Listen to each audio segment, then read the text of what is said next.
How you doing, YouTube? Matt, Massive Beer Reviews, back with yet another review. Gonna do a little bit of Sam Adams Utopias. I can't believe this is the first time I'm reviewing this. I actually got this bottle. I just picked up a bottle. This is my first full bottle of Utopias I've ever owned on my own. I have had vials of it because it's non-carbonated beer. It's essentially it's kind of beer liquor. We'll go over some of the history and stuff like that. But I've had bottles of it kind of shared, you know, split some with some people. End up getting some on the DL, getting vials of it, stuff like that. But it's the first one I've actually gotten on my own. I just got it actually. It's a Canadian version. That means it was sold in Canada, but I ended up with it anyway. Thank you very much, Greg. Greg, he is the one who ended up shipping it to me from Canada. But yeah, kind of excited to give it a whirl because it's been a while since I've had it. And like I said, I've had enough of it in my life to where I figured I reviewed it, but I went and searched my reviews and I didn't have anything out there. It's Utopia, so we're just going to dive into it. As far as what it says on here, nothing really. It just says Sam Adams Utopia, 28% alcohol, Boston Beer Company, done and done. It has that warning link up there. It's kind of like your, you know what I mean? You're just your typical brewing facility copper tank. You know, fancy stuff where you're kind of, well, movable bits and pieces there, a little actual Sam Adams going on there, and that's pretty much it. Limited, this is bottle 17,000, so limited, it has 547 bottle, ceramic kind of decanter thing, and doing a little taster glass from Alchemist.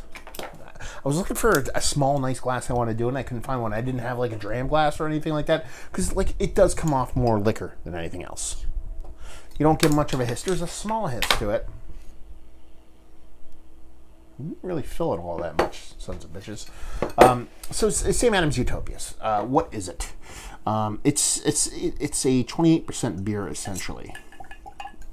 That's all I want. It's probably a little bit too much, but you know, what are you gonna do? Don't want to waste any. It's a 28% basically still beer. It is. How's that gonna work there? It's essentially, it's such a high ABV that it doesn't matter that it's actually carbonated. It ended up coming more cognac, like more port, like more liquor like. As you can see, it just has a kind of rich, kind of almost like barley wine, not almost barley wine, it is technically like barley wine liquor kind of color. No carbonation whatsoever, hence the reason why, one, it's still on the port, and two, why you can keep it. That's one of the biggest kind of misnomers when it comes to this, is a lot of people will be like, why are you going to spend the money you're going to spend for a bottle like this? You know, it's a couple $100 beer, depending on what you paid for it. You know, it's $100 to $200, depending on which country you're buying it in. Why would you buy beer for that much? Because you're just going to waste it. Well, you can drink it an ounce, unfortunately, a couple ounces at a time, and save it for years. So it ends up being more liquor than beer, but since it's brewed in more a beer form, it is technically beer. Now, this is all top of the head stuff, just what I know about Utopias. So kind of, you know, if I'm wrong, don't kill me too much. But I've talked about Sam Adams Triple Bock quite a bit. That would be this bottle right here, and this is the precursor to Utopias. This is their they call it ale brewed with maple syrup. It came in at 18%. I've talked about this. I've reviewed this beer. I've shared this beer with many people. That was the precursor to this. Basically went Triple Bock, then they made a beer called Millennium, then it ended up turning into Sam Adams Utopias. Over that time, let's get a nose, see what we got. There's no, I mean, it looks like barley wine. There's no head. Oh man, that smells so good. Just smells like a menage of rich, tasty candied barrels. Big, huge. It's alcoholic. It's hot, but not in a negative way. Oh, man. Just rich. Powerful. I've talked about the football analogies before. Like, just, I've talked about this kind of soft, gentle kind of beers that are like Barry Sanders or Walter Payton. This is like Christian Okoye, though. ballerina that has that's more power than anything else, but it still be a little shifty. Date myself, call myself Christian Okoye, references out there. But anyway, this turned into Millennium, turned into Utopias. So what is Utopias? It's a proprietary beer that they ended up blending with a bunch of different things. More times than not, you will see it blended with Millennium. Almost every single batch, I believe, has Cosmic Mother Funk, which is one of their kind of sour bases they use at Sam Adams. And then there's ones like this. This is the other one I had. This is the one I actually thought I might have reviewed, but I never did. This is their Utopia's 10th anniversary. This had, I believe, I could be wrong, again, the reasons why I'm saying I could be a little bit off on these. This is the one I think when they first put the triple bock back in it, hence the black version. This beer is black as black could be. If you see me pour one or see somebody pour one, you'll know why they call it that black, because it just cakes the bottle to the point where you got to rinse it like 1,000 times to get it clear again. This ended up being like that version, I believe, that had a little bit of triple bock in it. Take a peek in there. Wondering if I had any left. But this is the last time I actually had any kind of available in my house. Now, before I actually went into this, I actually ended up doing a little bit of research. This one actually has Utopias in it, triple bock in it, along with Millennium, and along with a couple other kind of barrels kind of thrown throughout it. I believe the interesting thing about this one is that it introduced a new barrel, which is Aquavit. I had no idea what Aquavit was up until I met my beautiful now wife. It's a German kind of, how do we put it? There's bottles upstairs. I actually should have brought some down, poured some in, and see if I can get a little bit of those Aquavit kind of flavors from it. It's very unique. It's almost like an after dinner drink. You want to think about it like almost like the German version of Zambuca. It's not licorice. It's not kind of minty like that, but it's more kind of herbally and spiced. It's basically what I've been told, and this is from my my wife's mother and grandmother, and her grandmother Inga is off the boat from Germany, still has a heavy German accent. Is basically, it is a drink meant for after dinner to kind of settle your stomach and clear room to actually eat more. So you don't see a ton of people use those barrels. I know Hill Farmstead has used Aquavit barrels, but it's interesting to see that they actually used it in here. I'm kind of interested to see if it added a spicy component. I'm sure I'm just going to get a lot of booziness on this, being that's relatively new, 2017. And then I believe they finished it in Muscat barrels. Pretty sure, if my memory serves me correctly. But yeah, back to the beer itself. She smells huge, big, fantastic. Smells like a big, rich barley wine with a huge barrel character. And it does have that kind of nice kind of sugar daddy meets raisinette, kind of caramelly toffee, kind of English barley wine, English old ale with age kind of vibe to it, which is pretty much one of my favorite flavors in the history of mankind. So, enough talk. Let's just dive into this sucker. Cheers.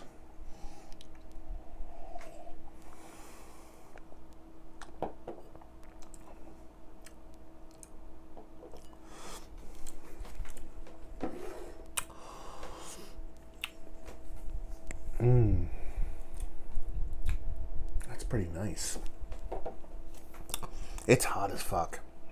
But I expected it to be like that. Now I'm serving this at room temperature.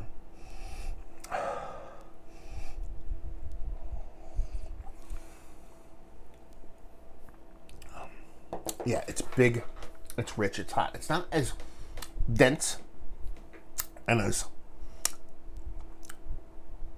thick with two C's that I thought it would be. I thought it would have a little bit more body to it. Sure, it's a still beer, but I thought it would, from memory, from what I've had previously, I thought I remember it having a little bit of, just a little bit of more density to it. But it definitely comes off more cognac-like.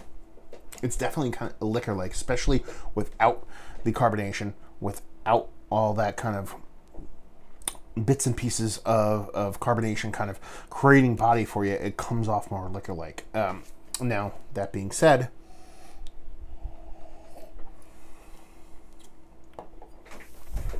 there's a nice beer essence to it.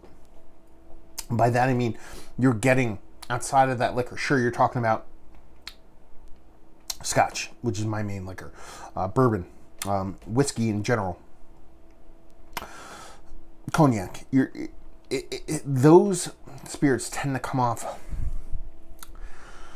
The grains tend to come off. The bits and pieces of what make those kind of spirits tick tend to come off a little bit, not as, I don't want to say rich. I'm trying to think of the word I want to use. I mean, for the lack of a better word, less beer-like than this does. There is a kind of core to it beer-wise. There's a lot of different menage of barrel character floating around this. Cognac comes to mind. I've said it several times already, but I'm getting a nice kind of huge sherry component from it. I'm getting a little bit of Speyside scotchiness to it. Not necessarily that kind of band-aidy phenolic you get from Scotch, more of that kind of leather, rich, deep leather you get from an aged Scotch. The aquavit thing, it's such a gentle liquor. It's almost like a liqueur as opposed to a liquor. I'm not going to sit here and say I'm getting aquavit from it, but I can see adding that to kind of temper back a lot of the booziness, a lot of how aggressive some of the other barrels have been. I can see that doing a job in it and actually bringing that down, because while the barrels are really gigantic and everything is kind of screaming at you, there is a roundedness to the edges. It's a big, huge beer. And again, I keep saying it's not, essentially it's not a beer at this point, it's liquor. It's big, it's huge, it's aggressive, but at the same time, it is drinkable. I would like this a little bit cooler. Like I said, it's room temperature. I'd like this on the colder side of cellar temp. I'd love this at high 50, low 60. I feel like this is more like high 60, low 70. Just because that's room temperature. You know what I mean? That's where I'm going to keep it at. I don't think I'll keep it in my beer fridge, but I think I might find a dark corner and let it sit somewhere and see a little bit cooler. I admittedly, when I drink spirit, 99% of the time it's Scotch. It's a Speyside single malt Scotch. If not, I actually like a Crown Royal. It's kind of what I like. Outside of that, I do like a single solitary ice cube thrown in it to add a little bit of depth and open up a little bit of character to it and add just a little bit of coldness to it. I don't want it cold. I don't want it on ice. I just want a little bit more to it. Some people view that as blasphemy. I'd be curious to see what it's like with this, but I figured I'd go at it at the recommended temperature in serving, and I think it's pretty fun. Here's the thing. Let's cut it down. I know this is super long, way longer than people want it to be, but let's cut it to the chase and actually get real here for a minute. Big, huge cognac vibes, followed by sherry. A spiciness, that could be your kind of aquavit in there. Followed, again, I'm throwing every descriptor out there. A little bit of port, a little bit of sherry, a ton of cognac, a little bit of spiciness, maybe coming from the aquavit barrel with a big beer base. You're actually getting a big, huge malty beer base in there. So it does taste like liquor that was more born of beer as opposed to being born of other bits and pieces. It's hot. It's liquor. It's spirit, essentially. At 30%, it's going to be hot, so it's not going to knock it for that. It's a little bit thinner than I thought it would be, but at the same time, again, it's a spirit. It's kind of it's probably a little bit heftier, density-wise, than a spirit, so I shouldn't really be knocking it. I'm just kind of looking at it from a big, bold beer perspective. And I think it's tasty. I think it's fun. I think it's worthy of tasting. It's worthy of drinking. And I think it's generally worthy of its price point. And that's kind of what this all usually kind of boils down to when people talk about these beers, especially St. Adams Utopias. Is it worth the price? It depends. I mean, honestly, it comes down to your wallet. Are you willing to pay that much? Is it worth it to you? A lot of that is what it comes down to. Now, originally, it wasn't nearly as expensive as it is now. Essentially, it comes in at $200 MSRP. That's a little bit too pricey for me. I would not pay that. Let's put it this way. I could, but I don't know. It's a little bit more uncomfortable for me financially to where I would not do that. It used to be $1.15, $1.20, pushing $1.50. That right there, I could deal with. Sure, a little bit butthole puckering, but I would be okay paying that price point for something like this.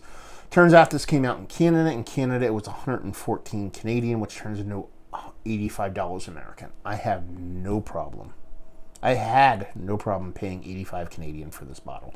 $85 for me is kind of like makes sense and the price point of where this is at. But you also get the idea of how much time and effort goes into this. From your fancy decanter with your fancy top and all the bits and pieces. But even if you cut all the packaging out of it, you're talking about the aged beers, the ancient beers, the bits and pieces of beers that you can't get anymore, plus the barreling, plus the time, plus all the time and effort. I'm not going to say it's financially sound of a thing, but I kind of get it. I know people that pay way more for bottles of liquor that come off way less in vibrance and robustness. So it's one of those things where I think it's going to be a very polarizing thing for people when it comes to is it worth it or not. And it's one of those things where it's so individualistic, it's hard to kind of lay in there. I go into, okay, let's talk about it. Is it one of the better beers I've had as late? It has no equal, so it's the best of what it does. Value and availability. You can get it, but you have to pay a lot for it. Does that make sense for you? I don't know. And if you like what we like this, it's hard to say. I know people that love big, huge, robust barley wines, crazy age stuff that I'm not a big fan of Utopias. And I know people who like bourbon and cognac and all that stuff and go, this isn't really for me. But I also know people that fall in those lines and fall outside of those lines that dig this beer a lot. So is it a novelty? Yes. But is it outside of a novelty at the same time? Yes. I think it's worth trying. If you have the opportunity to try it, sure, don't buy a whole bottle. Just split it with 10 guys or 20 guys. There's 24 ounces in here. 1 ounce is enough. You know what I mean? Divided by 20, you're looking at $10 a dude at a typical overpriced US MSRP. I think that's a fun experience for a lot of people to go into. Is it something you're going to buy for yourself and sit on your shelf? Again, that's a personal thing. But what I'm trying to talk about is the actual fluid itself. And I think it's tasty. I think it's fun. I think it's unique in what it does. And I think it actually speaks a lot to the mentality of beer in not just the United States, but globally. Because, a lot of people poop on Sam Adams, but nobody is going to shit on Utopias. They might say they don't like it. They might shit on the price point, but they're not going to say that's the liquid is dumb. You can't say that. You could say, you're not a fan of the flavor. You'd be like, it's not for me. Or you can be like, I'm never going to pay that. But to say the uniqueness of it, the cut that Sam Adams takes, the swing that Sam Adams takes to make this kind of fun stuff is kind of a cool thing. So, from Millennium to Triple Bock to Utopias, I think it's fun beer. I think it's tasty beer.